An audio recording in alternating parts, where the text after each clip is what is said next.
अस्सलामुअलैकुम स्टूडेंट्स, आज हम आपको रीडिंग कराएंगे द क्लेवर सर्वेंट की। हम इसमें देखेंगे एक चालाक नौकर क्या करता है। ठीक है, ये एक अच्छी कहानी है। This is an old story, ये एक पुरानी कहानी है। It was first told long ago, इसे पहली बार बताया गया बहुत अरसा पहले। A rich man wanted to make a journey, एक अमीर आदमी चाहता था सफ़र करना। टू अनदर टाउन, एक दूसरे शहर का। ही वॉज अ बिजनेसमैन, वो एक कारोबारी आदमी था।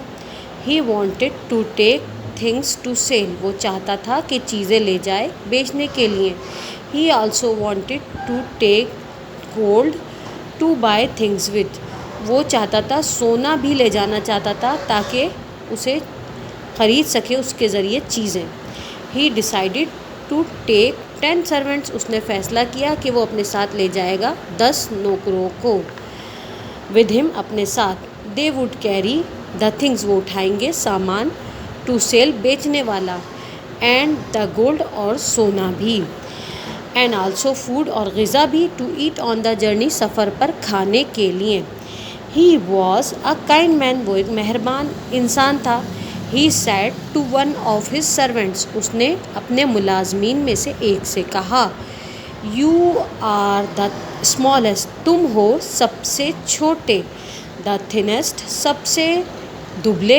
एंड द वीकेस्ट, और सबसे कमज़ोर हो। ऑफ ऑल माई सर्वेंट्स, मेरे तमाम नौकरों में। You can not carry a heavy load, तुम नहीं ले जा सकते, तुम नहीं उठा सकते एक भारी वज़न। यू मस्ट चूज़, तुम्हें ज़रूर चुनना चाहिए। The lightest load to carry, सबसे हल्का वज़न उठाने के लिए, ले जाने के लिए। The servant thanked his master, नौकर ने शुक्रिया अदा करा अपने आका का। फॉर हिज काइंडनेस, उसकी मेहरबानी के लिए। ही पॉइंटेड, उसने इशारा किया। टू द बिगेस्ट लोड, सबसे बड़े वज़न की तरफ। दिस वॉज ब्रेड, ये रोटी थी। To eat on the journey, सफ़र पर खाने के लिए। हिज मास्टर सैड, उसके मास्टर ने कहा, यू आर फुलिश, तुम बेवकूफ़ हो। That is the biggest and the heaviest load, वो है सबसे बड़ा और सबसे भारी वज़न। But the servant picked up the load, लेकिन नौकर ने उठा लिया वज़न। चेयरफुली, खुशी खुशी। एंड द जर्नी बिगेन, और सफ़र शुरू हुआ। दे वॉकड, वो चले। फॉर 4 आवर्स, 4 घंटों तक। Then they stopped for a rest, तब वो ठहर गए, तब वो रुक गए थोड़े आराम के लिए। दे ऑल एट, उन सब ने खाई। सम ऑफ द ब्रेड, रोटियों में से कुछ। Then there was less bread, तब वहाँ हो गई कम रोटियाँ। For the servant to carry, नौकर के उठाने के लिए। एवरी डे, हर दिन। दे एट, वो खाते। मोर ब्रेड, और रोटियाँ। And there was less bread to carry, और वहाँ हो जाती कम रोटियाँ उठाने के लिए। द सर्वेंट्स लोड, नौकर का वज़न। ग्रीव स्मॉलर एंड लाइटर, होता गया छोटा, ज़्यादा छोटा और ज़्यादा हल्का। एवरी डे, हर दिन। At the end of the journey, सफ़र के अख्ताम पर।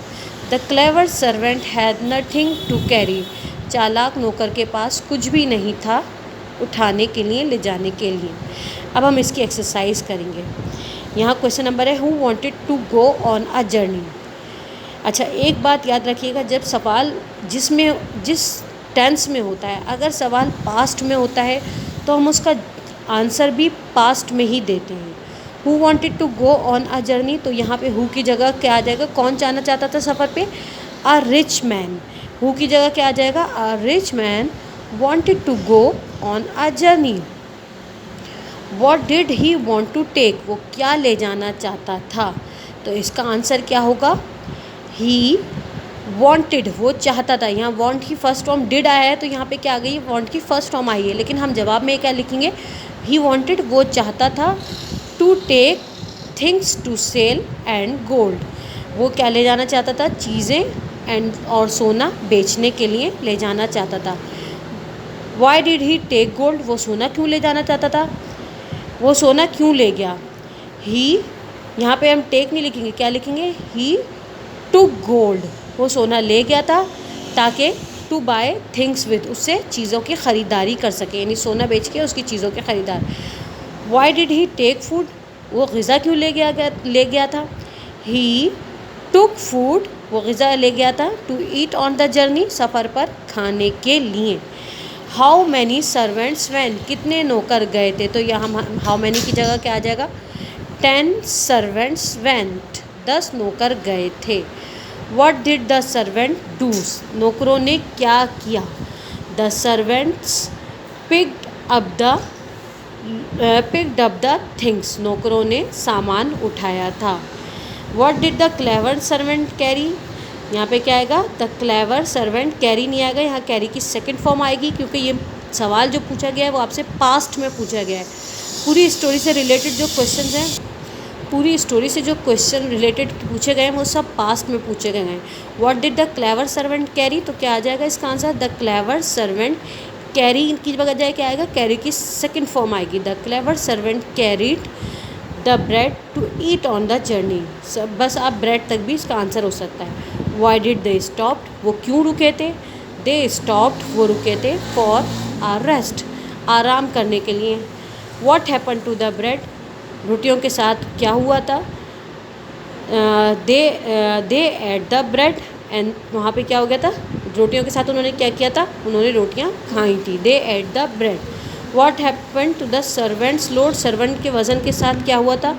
The servant's load grew smaller and lighter and every day. At the end of the journey the servant clever servant had nothing to carry, ये इसका answer होगा।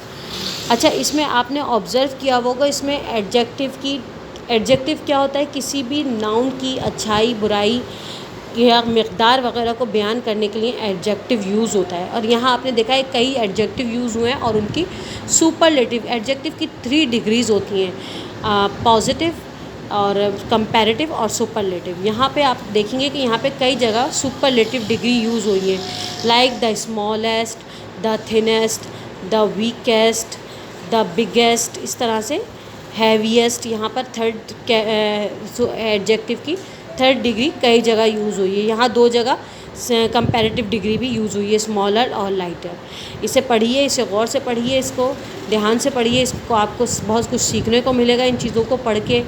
मिलते हैं फिर अगली वीडियो में, नेक्स्ट वीडियो में। टिल देन अल्लाह हाफिज़।